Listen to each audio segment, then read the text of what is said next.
Hello everybody, welcome to the Wonky Angle, where I talk about electronic music, both new and old.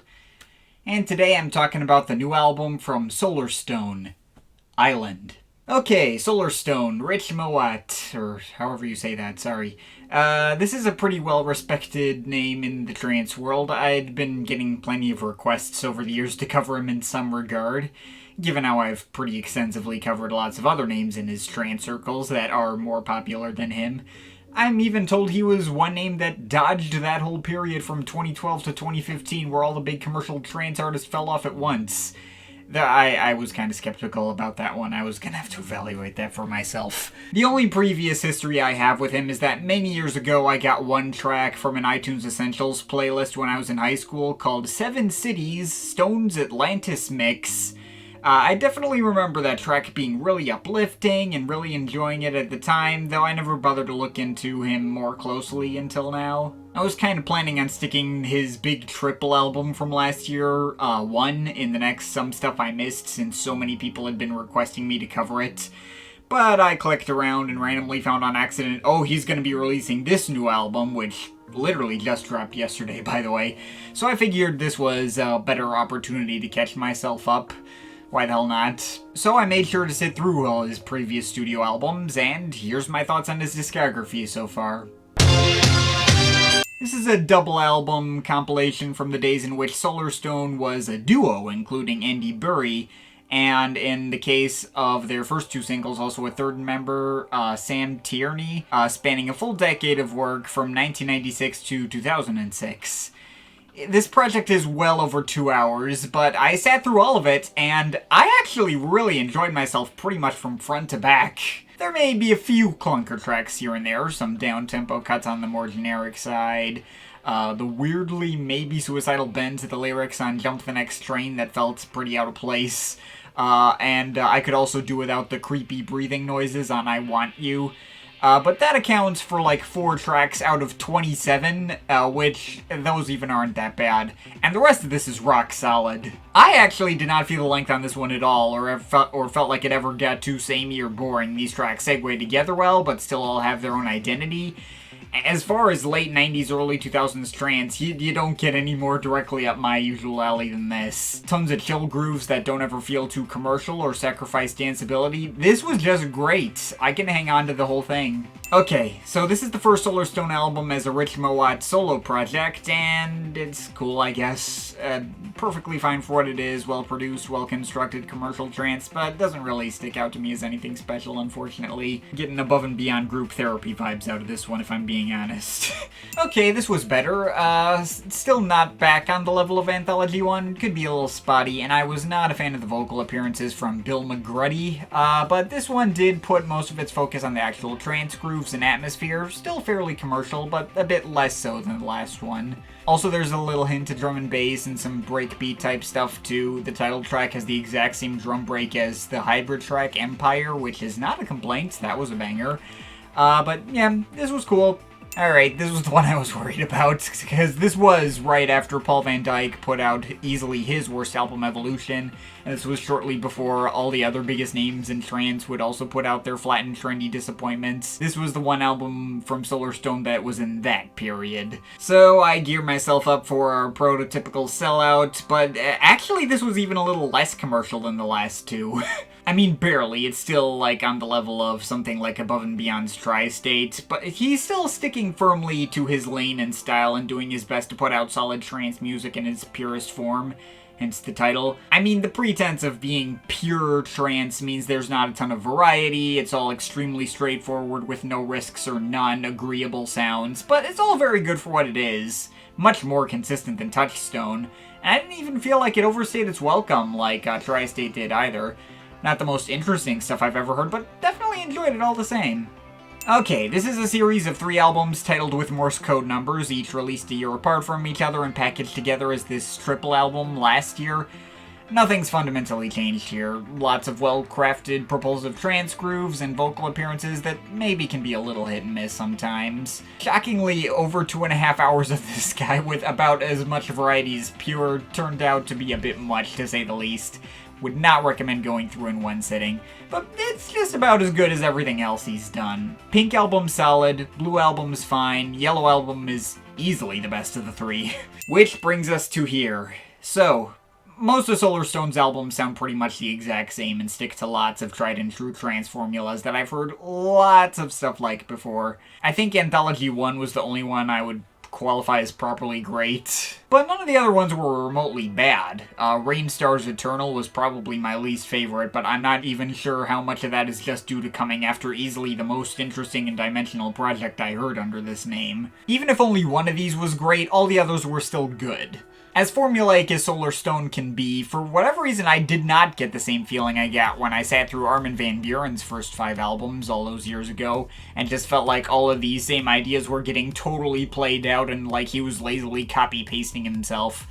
Somehow Solarstone never got boring for me, even after marathoning his catalog over a very short span of time. It's been too long since I've heard Armin's old stuff for me to properly evaluate what worked for Solarstone and not him. But I cannot be bothered to actually go back and check. And of course, I can very much appreciate the fact that we have finally found a commercial trance artist who has never made a full-on sellout album. That is a refreshing find indeed that I would not have believed before going through this catalog. Props. I mean, I likely would not have enough to say about his stuff to do like a full series on him or anything. I feel like I've said basically everything I have to say in the brief segment at this point. But yeah, I would say I have been converted into a fan of this guy. Now, with all that overlong prelude out of the way, we do have a new album out that I do technically have to talk about and analyze now. I think I know pretty well what I'm getting with this guy at this point. I was not expecting anything out of the box or, like, giving me much to actually discuss or break down. This is just 10 tracks, supposedly a tribute to the styles and sounds out of Ibiza. Figured this would be something light and fluffy, but ultimately disposable, bit of breezy trance comfort food that I would enjoy, but probably won't remember exists in the coming months. And yeah, that is pretty much exactly what we got here. There are a few more interesting textures scattered around to give the project a vibe that isn't necessarily present on other Solarstone projects and gets it to live up to its title. You want some nice trance island escapism or whatever, then you'll get some. And hey, I'm all for something like that every once in a while. So, as far as individual tracks go, I will say this thing starts off really strong with the title track. I do quite like how the old school progressive house E grooves are going up against those flute riffs and reverb-soaked guitar licks, and even a bit of field recording soaking through the mix. There's some neat down-tempo cuts in the spoken word and watery bongo grooves of Deepblue, or the entirely ambient piano guitar ballad of Twilight. That one was a definite favorite. You got more straightforward trance cuts like When I Dream, which is a title that very much brought a certain other trance classic to mind but doesn't actually sound like Robert Miles. It's just your prototypical smooth Solarstone fare that you've come to expect. Plenty of great groove and atmosphere as I'd want, and some solid melodies in there too. I think if I had to pick a favorite track, I'd probably go with this one. And Summer Fills the Sky has a lot of ebbing and flowing, as it were, some parts which are a lot more ambient and toned down, and other moments that go for much more propulsive trance grooves. There's a bit of vocoder vocals in the background of that one, too. Maybe not the most fitting to get a track called Summer Fills the Sky in late September, but, you know, still good stuff. I will say, though, this project is definitely front-loaded. Most of the best stuff is in this first half. The second half didn't impress me as consistently. Like Heal My Broken Heart with Elizabeth Fields, that's our prototypical female vocal cut. I did quite like that one. It's a little break beat that I feel like I've heard on like the PS1 Frogger soundtrack or something. Though that one was a little on the repetitive side, and I don't know, it just kind of felt like he was ticking off a box or something. And speaking of ticking off a box and being on the repetitive side, then you got Take Me On Your Flight, Island version. I'm fairly certain this is our usual moment where Solarstone himself contributes his own vocals. Yeah, forgot to mention that's been a recurring thing since even a bit on Anthology One. Most Solarstone albums show Moat singing on at least one track. As you might guess, I'm not huge on his voice. He's pretty high-pitched and nasally, but he's not that bad. There have been plenty of tracks I've heard where he just blends in the background and I didn't even notice. He is certainly not the worst singer to have ever performed on his songs. But yeah, on this particular project, he does appear on the worst track here, and that is thanks to his own voice. His repetitive hooks of saying the title and flying high, that got a little annoying and prevented me from getting into that one more. That one's still not bad, though. And the last 3 tracks here are just forgettable. Like, you got the plucking synth arpeggios and guitars of Restless 4am. That felt pretty predictable, even if there is some nice, mysterious atmosphere built with that one. And then the last 2 cuts with guest producer Super Frog Saves Tokyo, and apparently also investigative reporter Ian Urbina, who, not sure to what extent he contributes to these tracks. I believe he provided field recordings, and these tracks are part of like this big tie-in with a book of his called The Outlaw Ocean that has a whole bunch of artists working with him to some degree. I have no idea what that's all about, but it's a thing that I found on Discogs. But yeah, these last 2 tracks. One kinda ambient breakbeat thing called Frontier Part 2, and another beatless piece called Tide Island Version, and they're fine. They didn't really do much to grab my interest. At that point, I'd kinda checked out. I mean, overall, this album is what it is. If you were familiar with the artist even in passing and saw the album cover and title, you already knew exactly what this album would be like. This is not a project that subverts any expectations, not that I would expect that out of Solarstone to begin with at this point, and there's absolutely nothing here I haven't heard before dozens of times. I have been an ATB fan for about a decade now, but I can't really fault this album for much. It's very unambitious, but it accomplishes what it set out to do. And it's all perfectly fine stuff for what it is, even if I do kinda lose interest in the last leg of the project.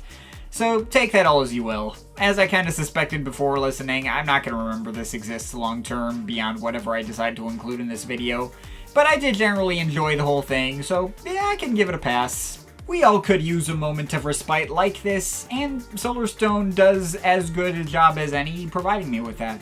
I'm overall feeling a solid 7 out of 10 on this. But of course, this is just my opinion. You can feel free to disagree with it, but I'd like to hear your thoughts, so leave the comments in the comment thing down there. Shout out to my Patreon supporters. They're awesome people. You want to add yourself to that list or make me review something, link to my Patreon is in the description. But yeah, that's pretty much it. That's all for today. See you next time.